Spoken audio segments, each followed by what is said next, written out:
Bien, hermano, querido, Dios los bendiga. En este día en que estamos reconociendo a los niños de nuestra iglesia, y hay unos regalitos por ahí para ellos. Hace años preparé un sermón titulado Acontecimientos Trágicos de la Navidad. ¿Lo hay? Pasaje que esta mañana se leyó el pasaje donde Herodes se da cuenta de que los magos se fueron por otro camino y entonces procura eliminar a Jesús. Yo voy a tener una palabra de oración, después voy a seguir hablando, vamos a pedir la dirección de Dios, ¿ok? Querido Padre, nosotros estamos tan agradecidos a ti porque nos das niños para enseñarles jóvenes para que en el mañana tu iglesia crezca. Nosotros estamos necesitados de alcanzar, Señor, a los niños de este mundo, de esta época, de este tiempo, porque ellos van a abrir los ojos a un mundo peor que el nuestro, que el de los mayores, y solamente la gracia tuya, el conocimiento de Jesucristo, tu bendición, el Espíritu Santo, podrá protegerles de todo mal del mundo actual. Pedimos que nos ayudes en esta mañana, que nos des palabra, que nosotros los mayores podamos estar preparados para servirte a ti como tú mereces. En el nombre de Jesús. Amén. Bien, los niños y la Navidad son una historia que siempre ha estado relacionada en todas las iglesias. Cuando no ha habido obra de mayores, siempre han hecho alguna cosita con los muchachos. Y siempre saben bien, los niños nunca se equivocan, si se equivocan uno se ríe. Es decir, que nos hace falta ese trabajo de los niños. Les invito a buscar el Evangelio de Mateo, en Mateo capítulo 2, Mateo 2. En la visita de los magos, personajes de la Navidad, yo no sé si trae la poesía. ¿Trae la poesía? No, pero no tiene ningún fallo en la poesía mía por ahí. Hay una poesía que compuse hace unos años que se llama Mirando la Navidad. Mirando la Navidad. Mirando a los pastores aprendí que nosotros tenemos que correr detrás de Jesús sin sacar cuenta de lo que dejamos atrás. Bueno, en fin, cada uno de los personajes le saca una cosa y hay un momento que dice, mirando a Herodes, comprendí que el mal existe y trata de vencernos para hacer caer al que va a ir y tomar ventaja de lo bueno que hay en ti. Ese es el diablo. Nosotros no tenemos ningún complejo.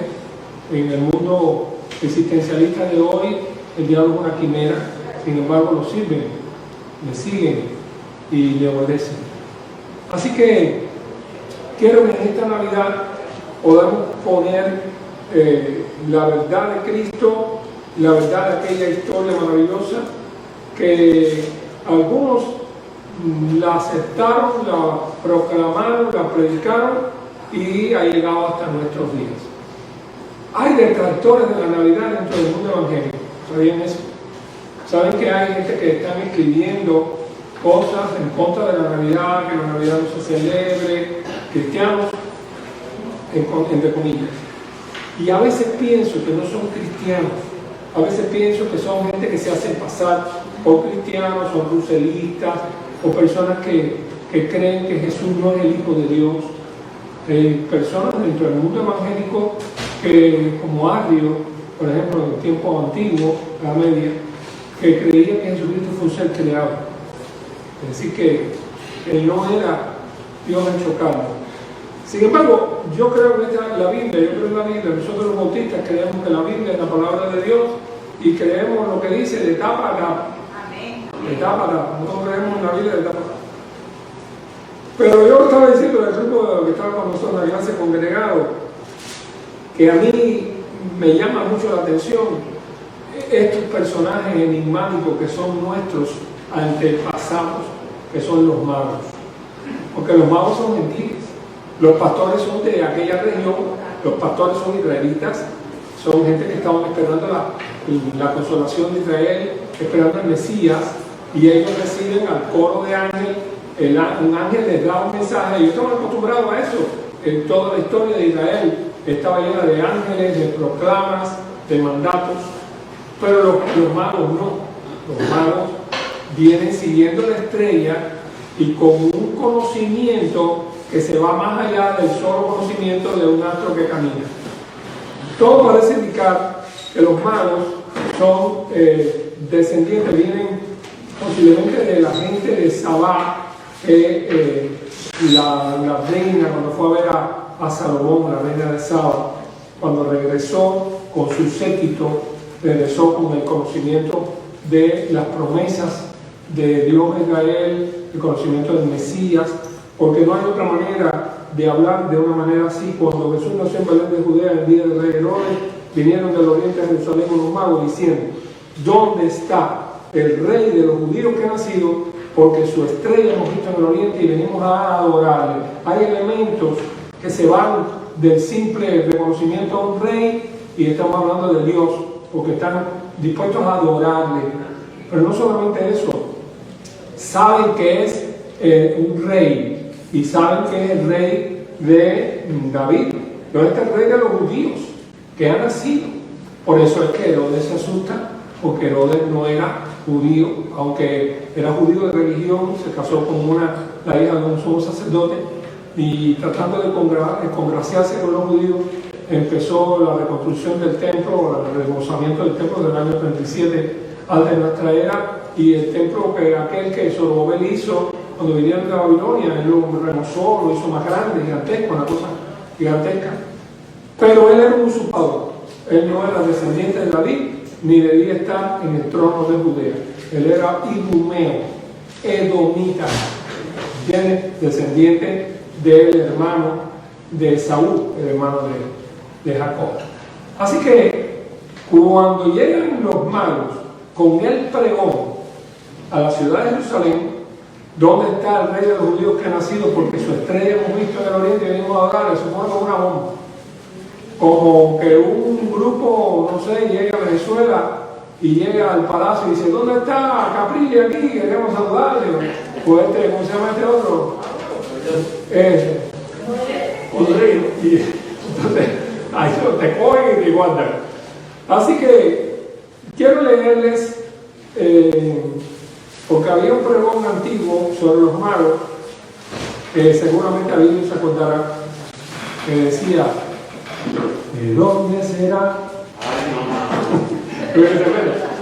¿De dónde fueron los magos? ¿De dónde serán?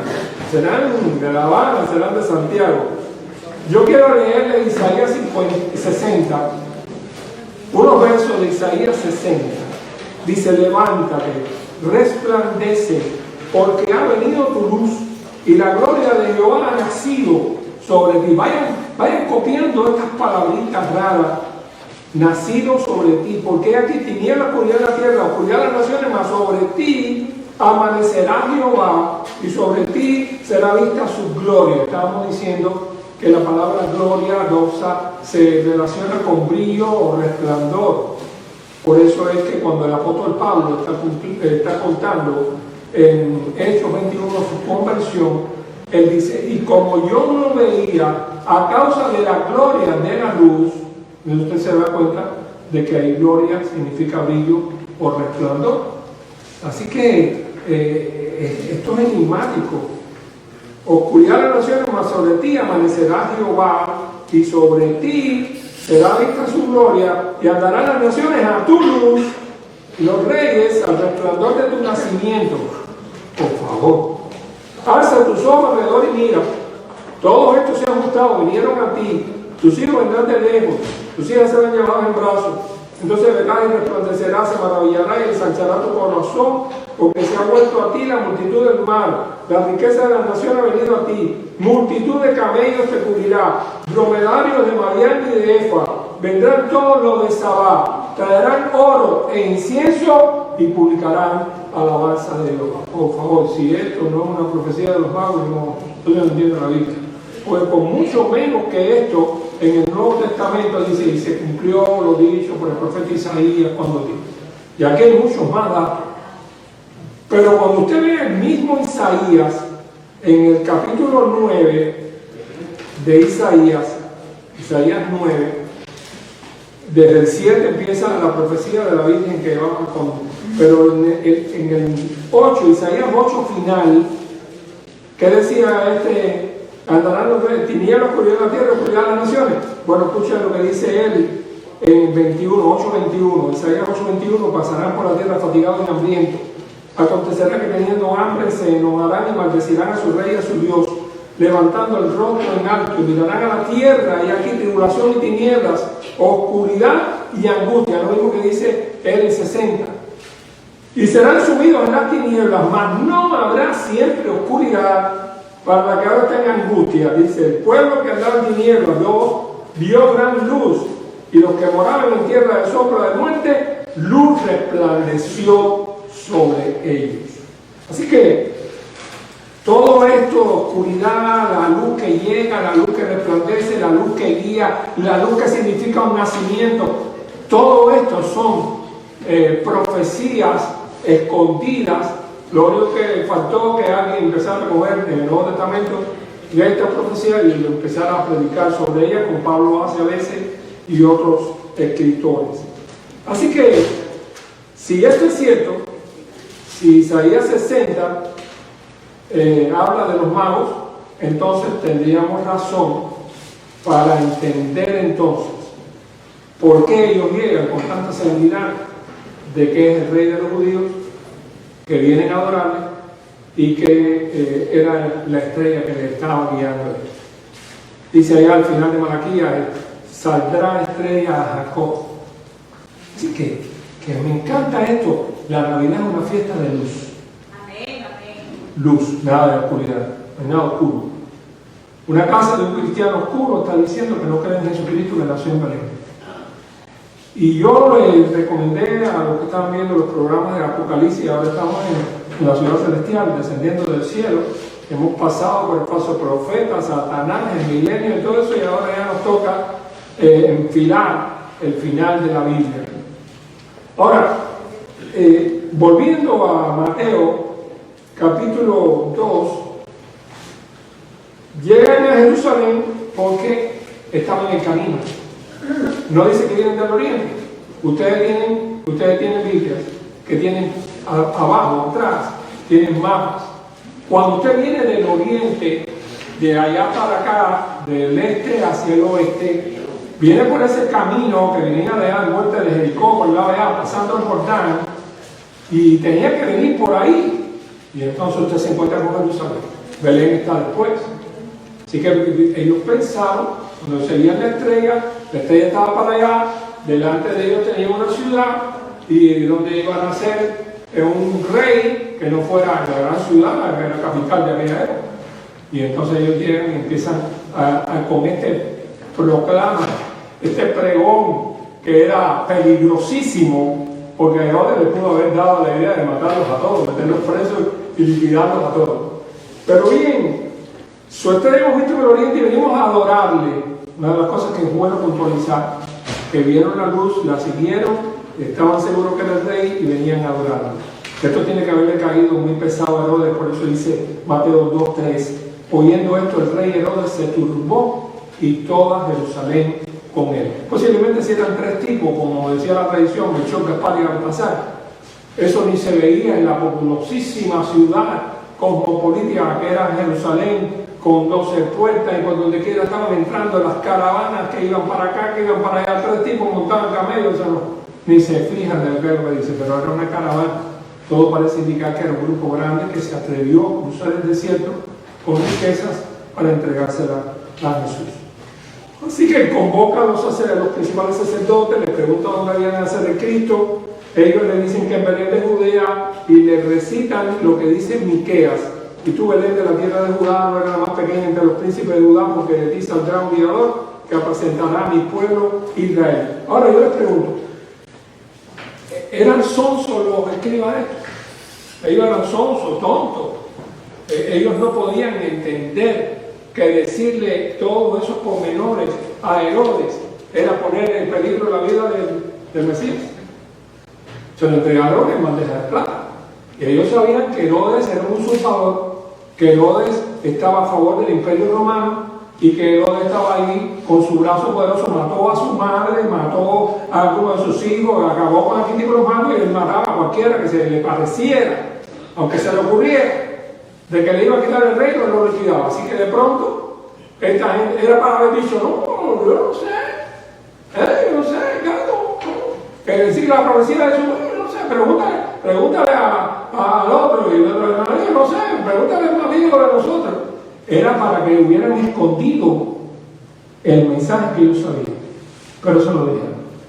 Y claro está, Herodes, llamando en secreto a los magos, le indicaba diligentemente el tiempo de la aparición de la estrella.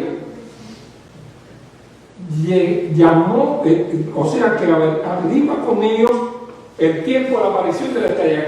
¿Qué querrá saber él con eso? Está sacando cuenta de qué edad tiene el niño, está sacando cuenta. Pero son cuentas de Herodes.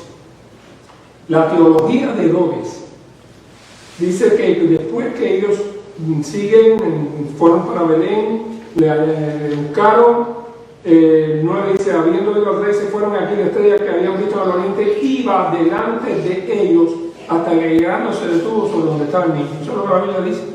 La Biblia mía dice que la estrella caminaba. Si alguno tiene otra Biblia que diga otra cosa, pero la estrella iba delante de ellos hasta que se detuvo sobre donde estaba el niño. Así que es palabra de Dios, yo no tengo por qué discutir de Dios, Dios tiene poder para eso y para mucho más. Así que digo, al ver la estrella se regocijaron con muy grande gozo. Al entrar en la casa, dice que le adoraron y le ofrecieron sus tesoros.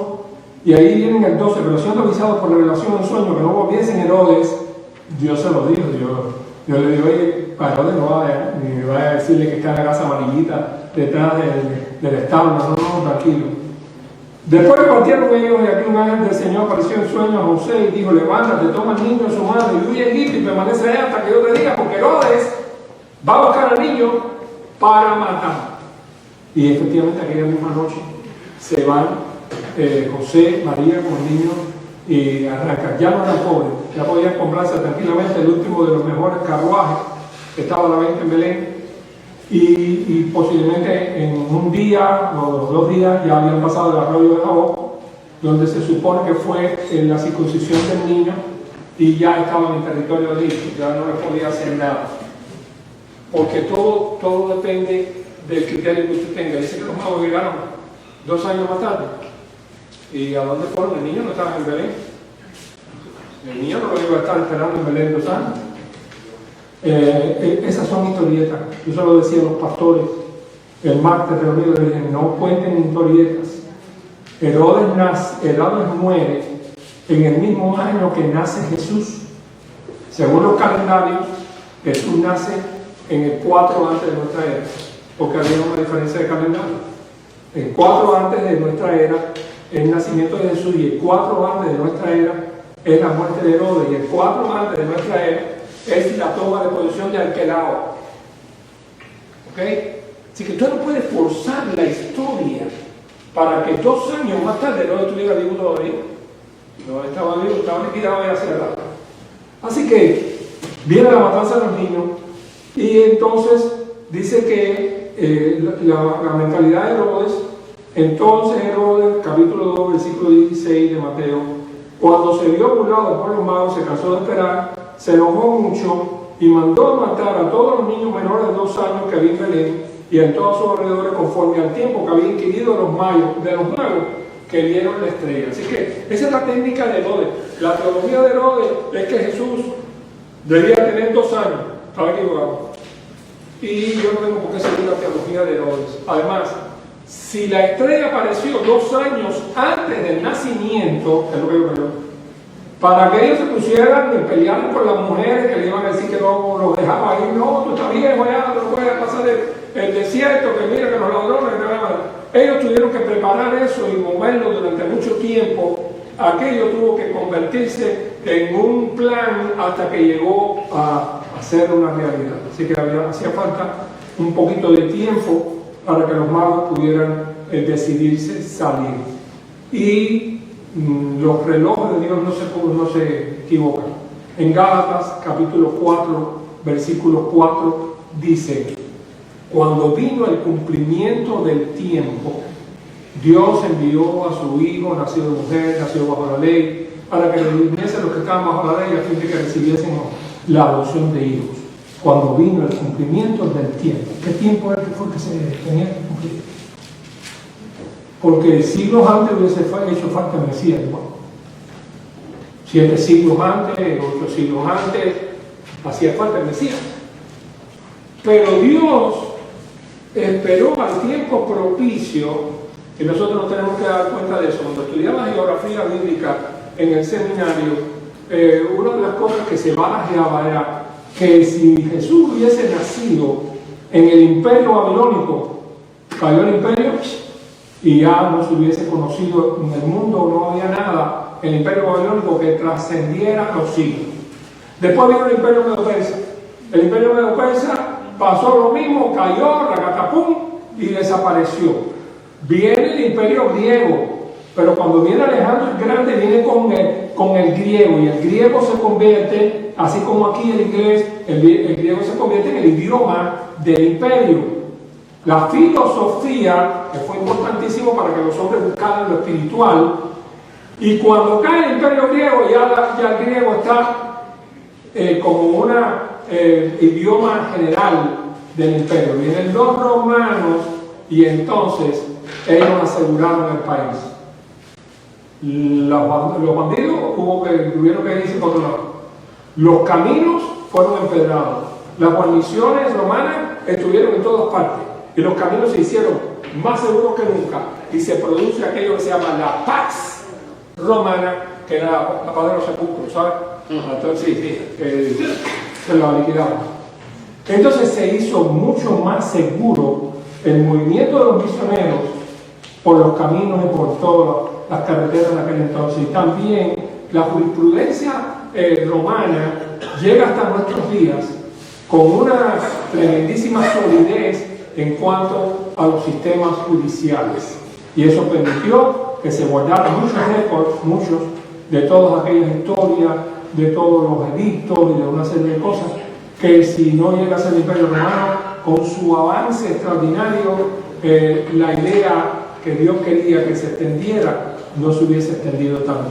Esperó hasta el Imperio Romano para poner a Jesús en el mundo durante el imperio, que iba a llenarlo todo y todo el mundo iba a conocer cualquier cosa que ocurriera en el Imperio Romano. Así que yo creo que Dios fue sabio en su decisión de esperar para que el mundo del futuro, conociera el Evangelio de Jesucristo. Pienso lo mismo cuando veo a Pablo que empieza, él no manda casi para irse de su casa, vete a tu casa. Es de verdad que Saulo había arrastrado a gente por la calle, había acabado con los cristianos, y aún cuando después Bernabé aparece con Saulo y dice, mira, tengo uno que se ha convertido, y cuando yo digo, este es el hombre que mete preso a la gente, y resulta que Bernabé creyó en él, y allá en Damasco estuvo en medio cielo y llega a Ananías, y cuando el Señor se le aparece a Ananías, que ya era un cristiano maduro, y le dice, tengo un trabajito aquí, que le des la vista a un tipo ahí que está en casa de un tal Judas, en la calle de la derecha. Y dice, ¿quién es, Señor? Seguro hemos llamado Saulo de Tarso. Dice, Ananías, dice, Señor, tú no sabes quién es ese tipo. Ese es un asesino que ha perseguido, que ha matado. Sí, el Señor lo sabía. Y cuando el Señor le dice a Ananías, sí, pero yo le voy a enseñar qué cosa es parecer con mi nombre. Instrumento escogido.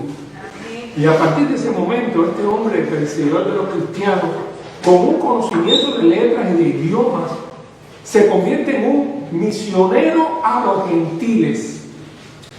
Los demás estaban para Jerusalén, para los judíos, el mensaje de los judíos, el pueblo de Dios. Pero Saulo era un apóstol diferente. Era el apóstol de los gentiles, el apóstol del nuevo mundo, el apóstol del mundo del oeste. Y Antioquía, el centro, estaba a orillas del mar Mediterráneo, y acá tenemos al centro de Jerusalén. Jerusalén fue un centro misionero mediante los apóstoles y demás, pero llegó el día, después de la muerte de Esteban, en el capítulo 8 de eso, ustedes van a ver que entonces la gente salieron por ahí huyendo, hasta que un grupo llegó a Antioquía, le predicaron a los griegos, se convirtieron en gran número y se hizo una iglesia poderosísima, que es la iglesia del futuro. Es el centro misionero para el mundo.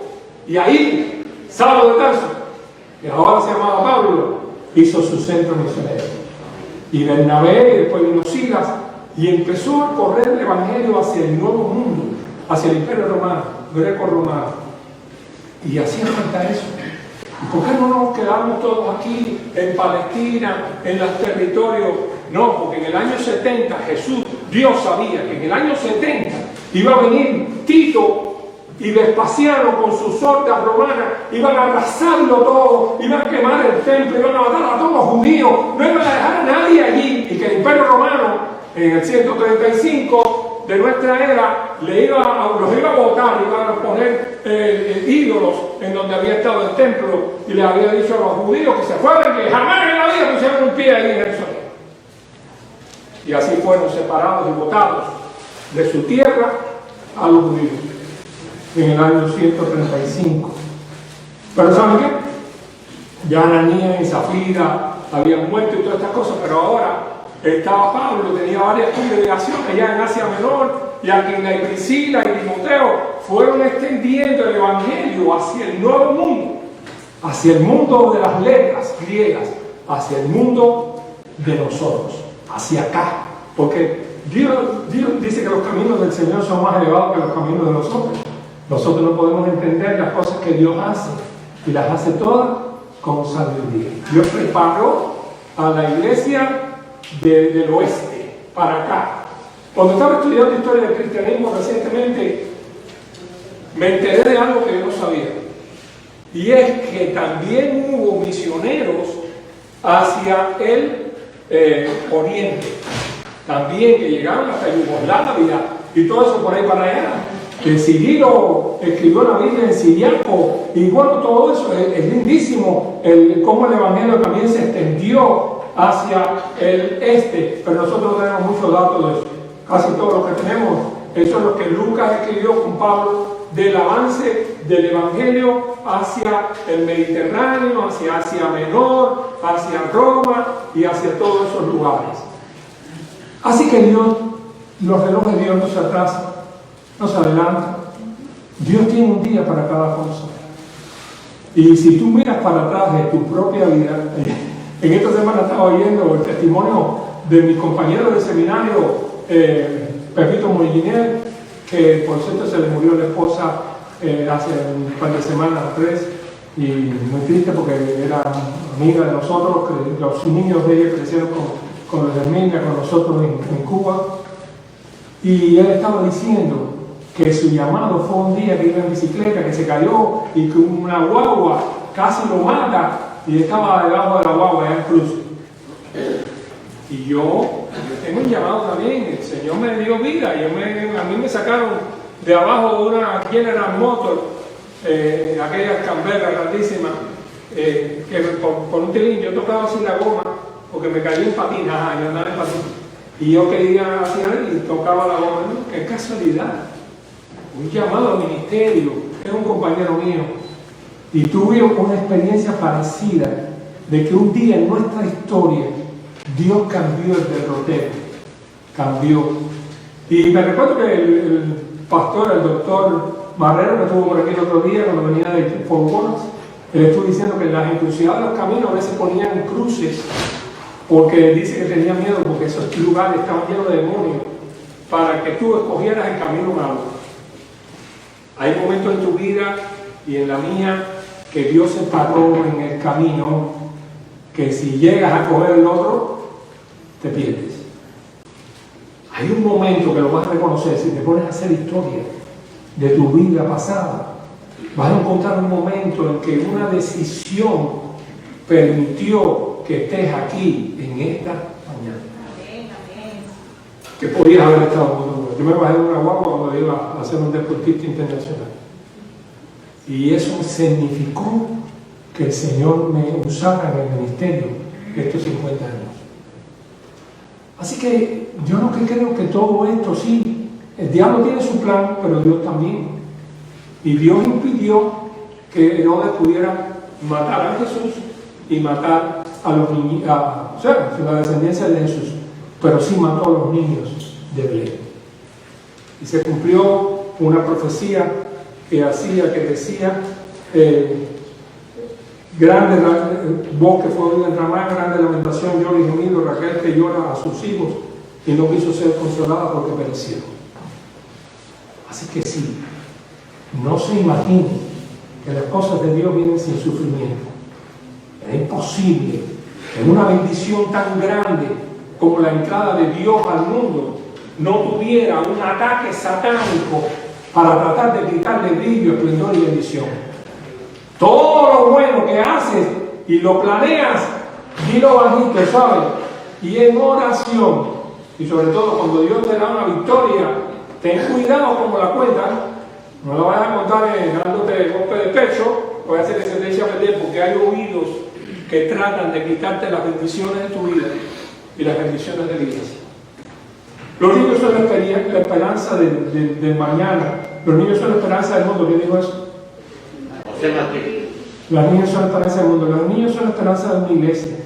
Cuando yo era un muchacho de 13 años, llegué a la iglesia por primera vez, nadie podía imaginarse que aquel muchacho revoltoso, brincador, saltador y demás, iba a llegar a ser pastor. Y cuando yo veo a los muchachos de nosotros, que son buenísimos muchachos, pero a ellos les ha tocado vivir en un mundo cambiante, un mundo difícil. Este es un mundo difícil, un mundo de choque de cultura. Sus padres tienen una cultura, ellos están abriendo los ojos a una cultura diferente, a veces hasta un idioma diferente, una filosofía distinta de la vida. Sin embargo, Dios está contando con ellos. Dios tiene un tiempo para ellos, y ellos tendrán que ser los misioneros del mañana cuando nosotros ya no estemos. Posiblemente alguno de ellos diga: ¿y qué? ¿No se va a abrir la iglesia? Dice: no, pues el pastor se murió, y se murió fulanito, el enganejito, no hay nadie que abra la iglesia. Entonces llame a otro joven igual que él y dice: oye, nosotros no podemos permitir que la iglesia esté cerrada, vamos a ir los días. Y empiezan a buscar y a predicar, y cuando viene a veces se hacen misioneros, y así sigue el evangelio a través de los siglos. Porque lo cierto es que Dios no quiere que un cristiano guarde para sí la ventaja y la bendición de ser un ciudadano del reino de los cielos. Por eso yo les exhorto a que toda esta maravillosa historia de un niño que nació en un pesebre donde ninguno de nosotros ha nacido, llegó a ser el Salvador del mundo, y cuando estaba allí en el pesebre parecía sencillamente nadie. En la película que van a ver esta noche hay una parte muy bonita, porque los pastores, todo el mundo quería ver al niño, el Mesías, y se lo pasaban uno a otro, y la película estaba María y José dice: ¿qué es esto? Dice: está tranquilo, deja que lo vean. Y se pasaban el muchachito para ver que es un niño real, está muy lindo. Y lo que quiero es decirle que oren por sus nietos, oren por sus sobrinos, oren por su familia que no trae a los niños a la iglesia. Ellos van a crecer en un mundo existencialista, un mundo ateo. Y este mundo es un mundo ateo. Y cuando más es un mundo humanista, que le gusta darse golpe de pecho cada vez que hace algo bueno, que habla de los niños del mundo. Sin embargo, acerca el aborto hasta el mismo día del nacimiento. Hay algunos de los dirigentes de este país que quieren implantar que una mujer pueda abortar a un niño hasta en el día de su nacimiento. ¿Y por qué metieron a esta mujer presa? Porque tiró al chiquito al canal. ¿Entendés? Es que la madre no puede matar a un hijo. ¿Lo puede matar entonces a una clínica? ¿Una clínica así? No. Hace tiempo, bueno, a mí me lo dijo un día y lo grabé. Si hay un tipo que entra a un lugar y le empieza a tirar tiros y hay una mujer embarazada y la mata, dice que se le acusa de homicidio doble homicidio. Entonces, ¿qué quiere decir? Que el que tenía adentro la barriga también valía como un ser humano. Ah, no, pero sí lo pueden botar y matar.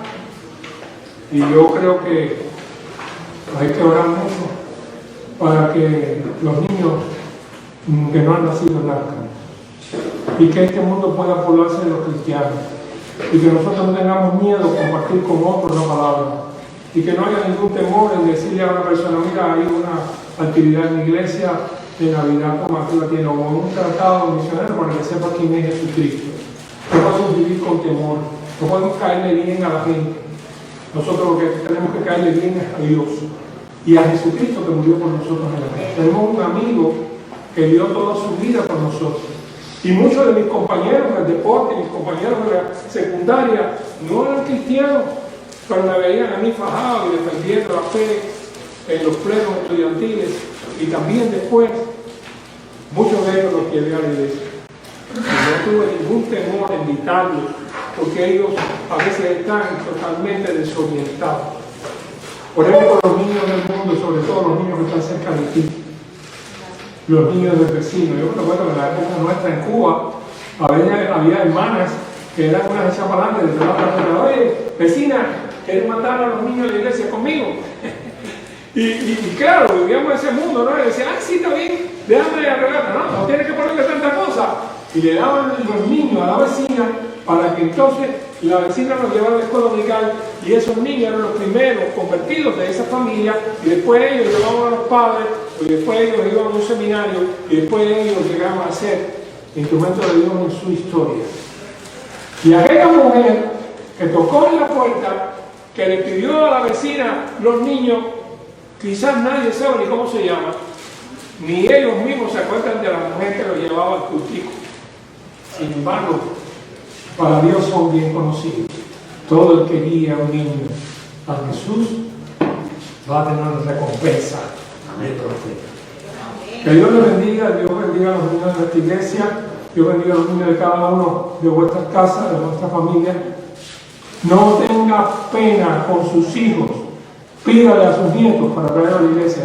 No se asuste, no la van a dejar de querer a usted y después del argumento y de no, porque yo quiero que ellos tengan fe, tengan paz en el mañana, que ninguno vaya a coger una metralleta y vaya a matar a sus compañeros en la escuela. Oremos por este mundo, mis hermanos, que está necesitado. El mundo tiene religión, pero no tiene Cristo. Oremos. Amante Padre, ayuda a los niñitos de esta iglesia. Ayuda a todos los niños que están en las familias de estos hermanos que están aquí en esta mañana. Permíteles tener la sabiduría y la manera de poder enseñarles el Evangelio a esos niños y que el Evangelio pueda alcanzar a otros, porque es el por qué existimos como iglesia, es para compartir el Evangelio con otros. Y te pedimos que tú nos dejes de nuevo el poder necesario. Vivimos en un mundo en tinieblas, como el mundo, Señor, de aquella época, un mundo oscuro, donde la pandemia, el temor y el terror hace que algunos estén trancados en sus casas. Te pedimos, Padre, que tú avives tu iglesia en estos tiempos y en estos tiempos la hagas conocer. Gracias por Jesús, gracias por su amor por nosotros, que lo dejó todo por nacer en un pesebre y después morir en una cruz. Gracias, bendícenos y ayúdanos. En el nombre de Jesús, amén. Felicidades, que Dios bendiga a todos.